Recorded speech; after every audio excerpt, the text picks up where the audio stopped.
knowing that you have been recognized nationally, you said it's your second time around, the second time around to be the recipient of the Bambusa Award, it makes you feel absolutely proud. What do you think you now want to do at this point hereafter? Well, I never said I'm proud of myself, but I try to stay humble. I know that there's much work to be done. What else needs to be done by Well, I see my potential, and I see that there's so much more that I can do.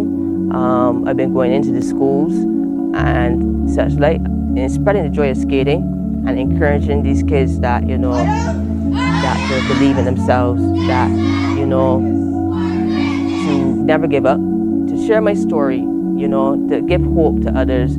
And even if it's one child I inspire, you know, that's really all that matters to me. And that's really the message that I really have to say going into school. I'd like to grow the business to higher heights and achieve everything that I want to achieve in my life. But you know what, you know, for me, in the process of reaching to higher heights, I want to make sure that I keep track of my character and who I become in the process. Because yes, I have the car, yes, I have the bus, but who I became in the process is what really matters to me. The person that I became from that 10, 11-year-old boy that felt lost, depressed, sad, didn't understand why God would do something. Well, why did I have this illness? And now it makes sense. And now I must move forward and do wonderful things.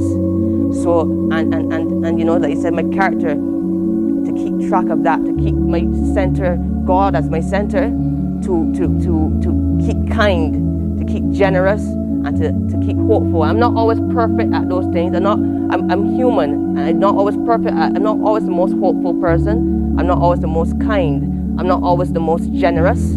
But I know that once I keep God as my center, no matter how much times I may fall, once I get back up and keep moving forward, I will reach the destination that God has for me, and that is the bigger picture. Jonathan, you touched my spirit. Well done.